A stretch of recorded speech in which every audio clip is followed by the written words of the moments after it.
All the tennis courts are closed. Right, so this is Chirk Castle Gardens, and it will give me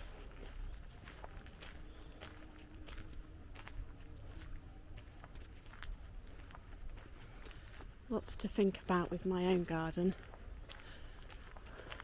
Obviously not on this grand scale,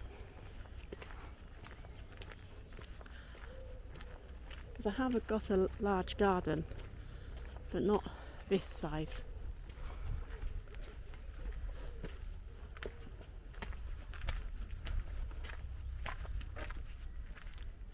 We're talking about just a little bit bigger than this size is my garden. So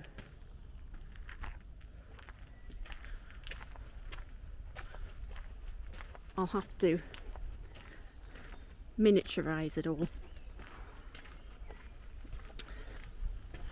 This video is about guerrilla gardening.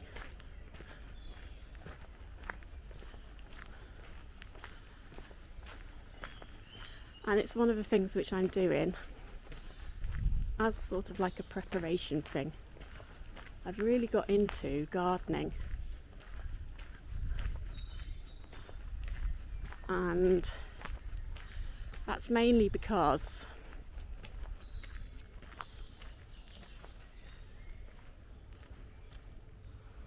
I see that as a way out. I see that as probably our only way out, and going back to natural resources like cob buildings and things like that. And on my other channel I look into history, but from a dictionary perspective, but I also cover a lot about the Anglo-Saxons and were the Anglo-Saxons what we understood them to be, and why is there so much of a void in history about them. But gardening I see as a way out of what is coming with all this mess. And it's such a simple way out, really, when you think about it.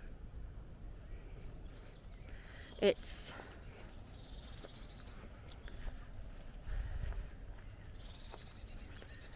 self-reliance, self-sufficiency. It's therapeutic and very good for the mind, and it's learning and teaching experiences.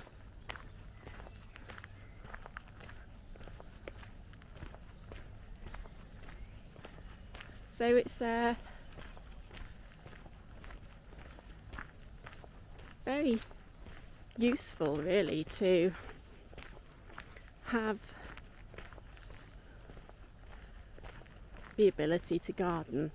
And when lockdown happened, I was living in a flat, and there were claims by the media that you weren't allowed to leave your homes and all that fear mongering. And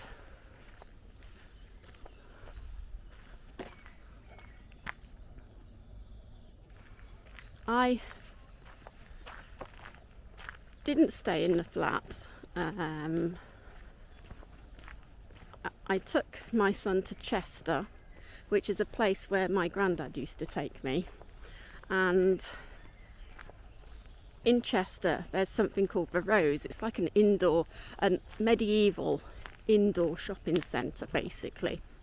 And with the Rose there are all these slopes, and since they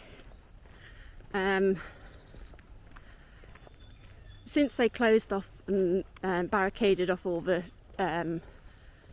kids' playgrounds, I decided I'd drive all the way to Chester and we'd go sliding on the slopes in the Rose.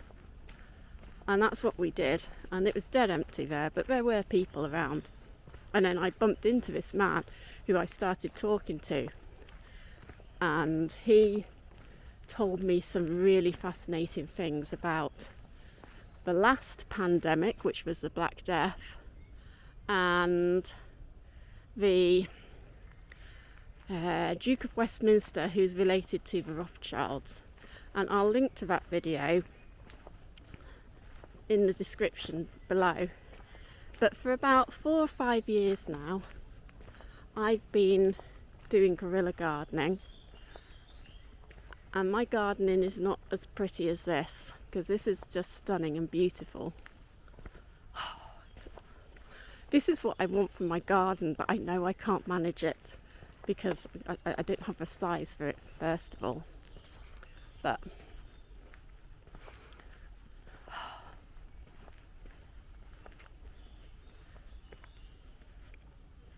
yeah, it's so pretty. I've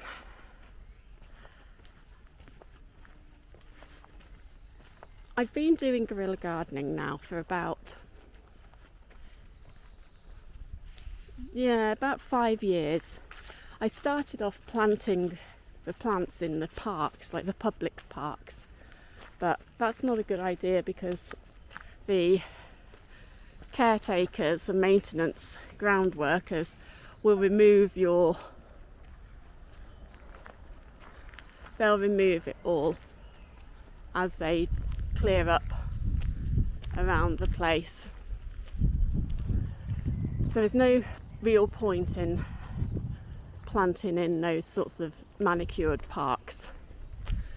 And what I found quite local to me as well is some public land which is owned by the council.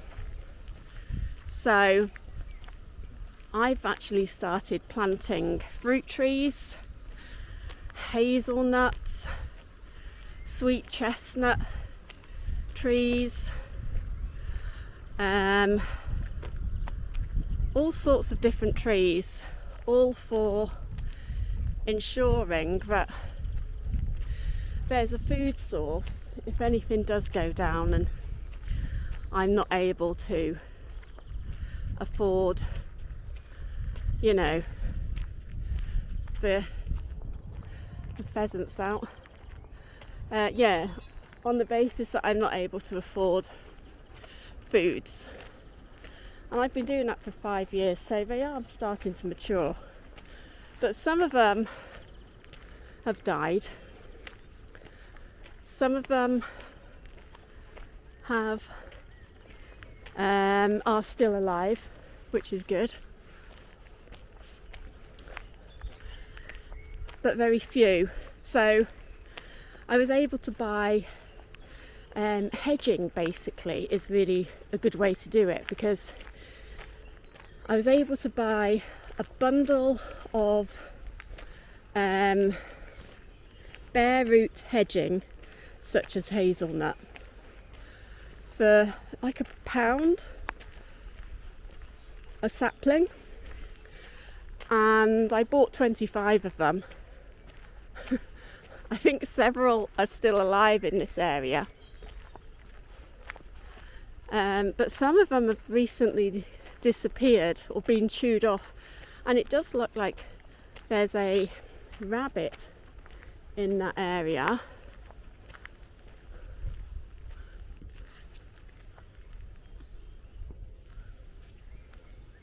And so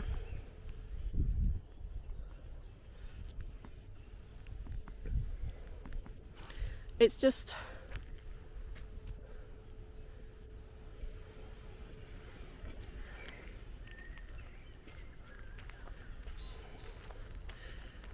a lot of them have started to be chewed, which are still young and I guess tasty. Now they do seem to be growing a bit closer to the ground and budding down there, but we'll have to see, because if they can't get any light this year then they'll die too. And I haven't been putting anything around them because you get these net zero people who get, you know, offended if say you don't have if you're planting aha.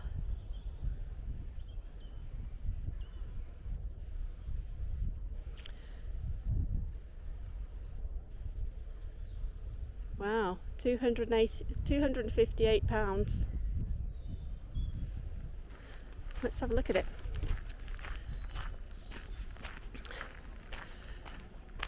Yeah, if you wrap it with tree kind of, what is it, that tree wrap, which is supposed to prevent animals from eating the tree stems. Well, if you do that, then the people who are net zero, they get offended because they believe that these trees should be grown by nature and not planted by someone like myself. So how about one of these in my garden, eh? Yeah. Unlikely. I'll have a parasol instead.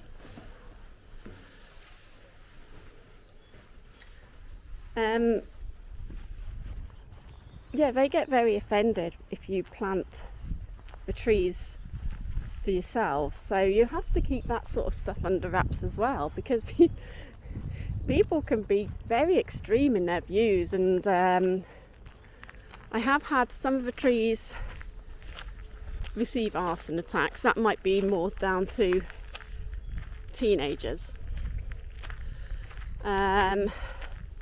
But we do tend to keep it under wraps that we've planted the trees. We just let them believe that they've grown naturally.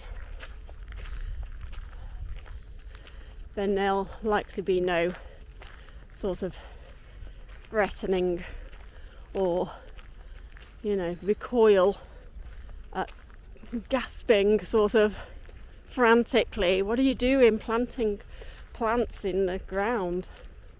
It'll cause disease and all the trees will die, which of course they won't. But people can be quite extreme and they've been propagandized, so of course they're going to be panicked. So yeah, you need to keep that sort of stuff to yourself. And putting those sorts of wrap around the saplings may get people upset, but it may not. It might just be me panicking about their extremities. So I think I'll give it a go and see what the results of doing that are. There's no harm in trying, is there? But I must have planted in all about 150 trees and that might be fruit trees as well. Like you used to be able to get really cheap ones from Poundland for £1. I'm not spending that much money. I have probably spent about £300 doing it for only several to last. But anyway, I want to leave my mark on this world. I'm planting trees.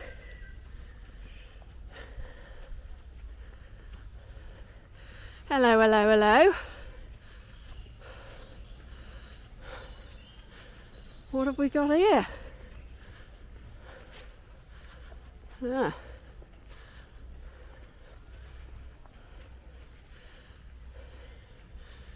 That's your pagan god.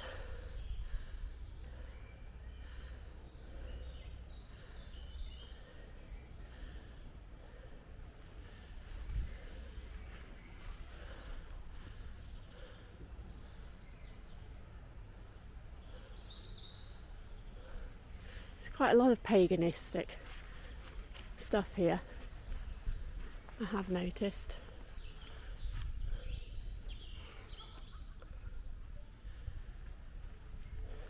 Anyway, I've forgotten what I was saying now, but basically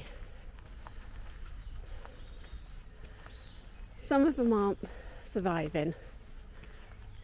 Some of them are getting eaten up by the wildlife while they're young. And I do think that wildlife is being planted in this area, because there was no sign of rabbits 5 years ago, and now I'm seeing burrows and rabbit droppings everywhere. So it could be that people are just releasing pets into the wild, which is a possibility, but I don't think they're going to do too well, because we have, sounds nice,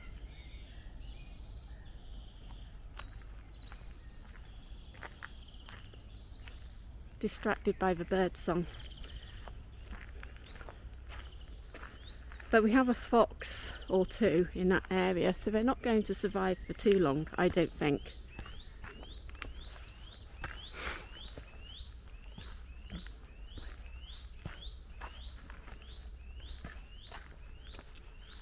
And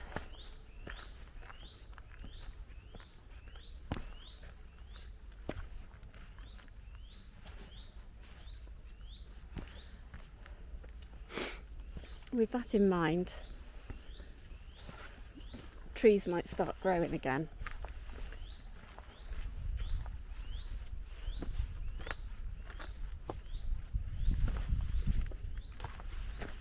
But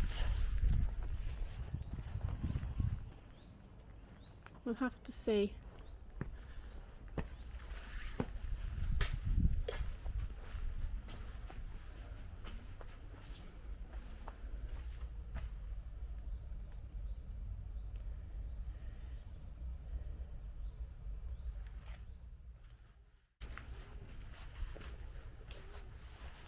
So I'll take you to the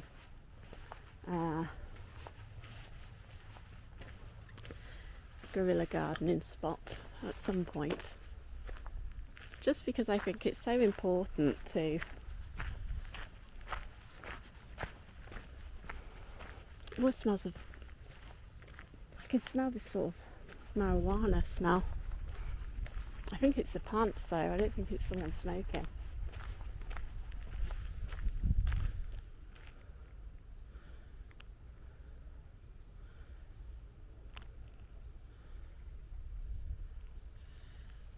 Pretty. Yeah, I'll take you to the spot where I do. There's a few acres, several acres there, and I'm seeing a lot of people talking about prepping, and they haven't got the land. Well, you have got the land. You pay tax for local land owned by the authority, so use it. Use that land. And you know, they may be tempted to sell that land to housing proprietors and all of that, but look into the law, find out reasons why they can't build there. Maybe it's swampland, maybe there's been industry which might have harmful effects if they were to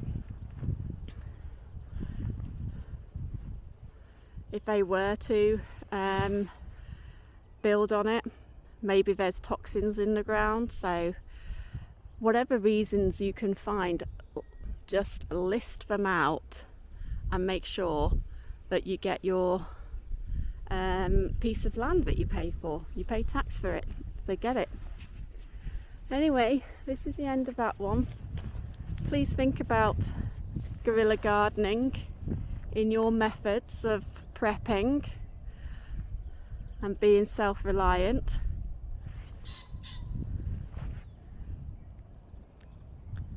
And enjoy the world. Please like, subscribe, comment and share. Thank you.